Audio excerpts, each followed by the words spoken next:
Well, breaking fuck the news. About the garden. So Donald Trump tells the homeless they should leave DC immediately.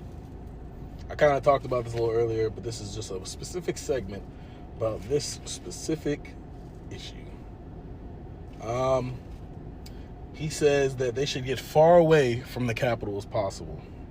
Now, I'm not one that wouldn't say that you would assume the U.S. Capitol be the safest place on earth. But we're in a housing crisis. The economy is shit. Nobody's able to buy homes, or at least get a job. Jobs are not hiring.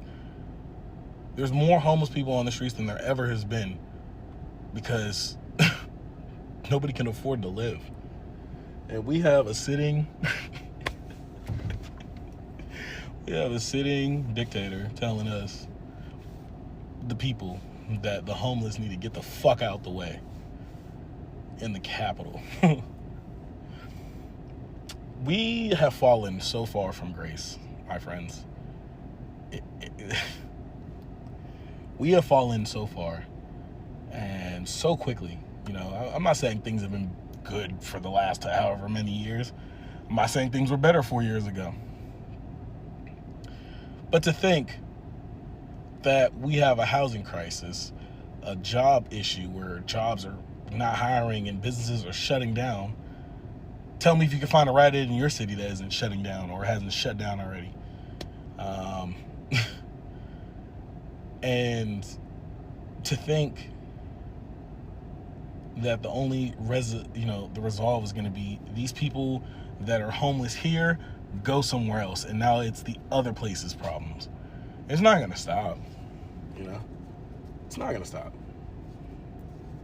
It's definitely not going to stop.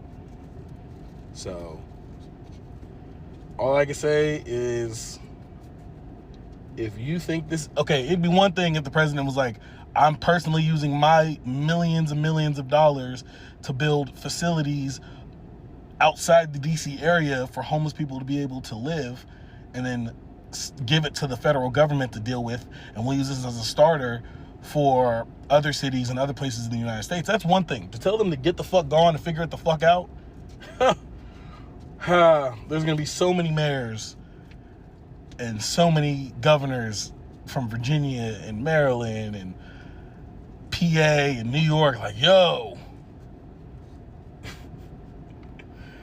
welcome to the Fourth Reich.